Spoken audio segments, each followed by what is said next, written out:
Welcome to Financial Buzz Market Weekly. I'm RK Walker here at the New York Stock Exchange, bringing you a review of this week's stock market. On Monday, retail sales for January increased 0.2% compared to the prior month's 1.6% decline. Business inventories for December increased 0.6%. Markets rose on perceived economic strength as well as strength in the tech sector after gains from Apple and Nvidia. The Dow Industrials closed 200 points higher and the Nasdaq composite advanced over 2%. On Tuesday, the NFIB Small Business Optimism Index rose 0.5 point to 101.7, lower than expected. The Consumer Price Index for February rose 0.2% compared to the prior month's 0% change. The Dow Industrials was pulled down by Boeing as it struggled with the aftermath of two deadly crashes within 6 months. However, broader markets gained. 10-year Treasuries yielded 2.6% and U.S. crude finished at $57.37 a barrel.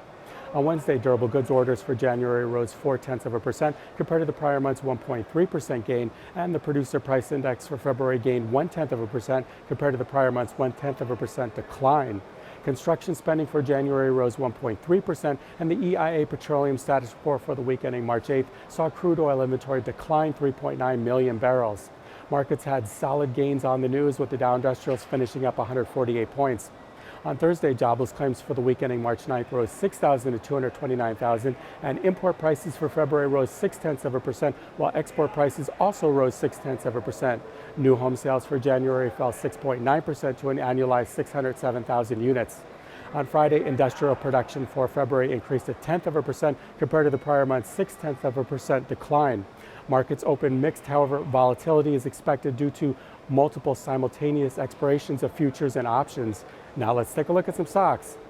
Stitch Fix reported its second quarter financial results after market close on Wednesday and beat earnings estimates, sending shares surging as high as 30% on Tuesday morning.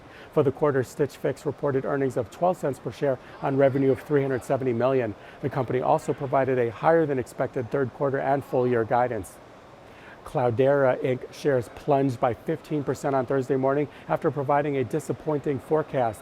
Cloudera reported its fourth quarter results on Wednesday, disclosing a loss of 45 cents per share on revenue of $144.5 million.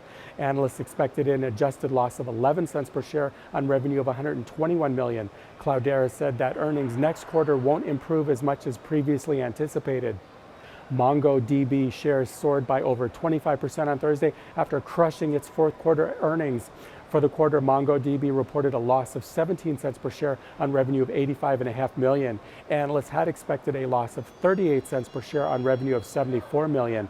The company reported that its subscription revenue increased by 73% for the quarter, while services revenue grew by 37% year over year. Domo Inc. reported its fourth quarter financial results after market close on Wednesday and surpassed its estimates, sending shares almost 27% higher at Thursday's opening. The company reported a loss of 94 cents per share on revenue of $39.4 million, beating analysts' expected loss of $1.24 per share on revenue of $37.8 million. Adobe reported its first quarter financial results after market close on Thursday. Adobe beat on the top and bottom line for the quarter, reporting earnings of $1.71 per share on record quarterly revenue of $2.6 billion. For the next quarter, the company expects earnings of $1.77 per share on revenue of $2.6 billion, primarily led by growth in its digital media and digital experience segments. This is Financial Buzz Market Weekly. I'm RK Walker, and I'll see you again next week.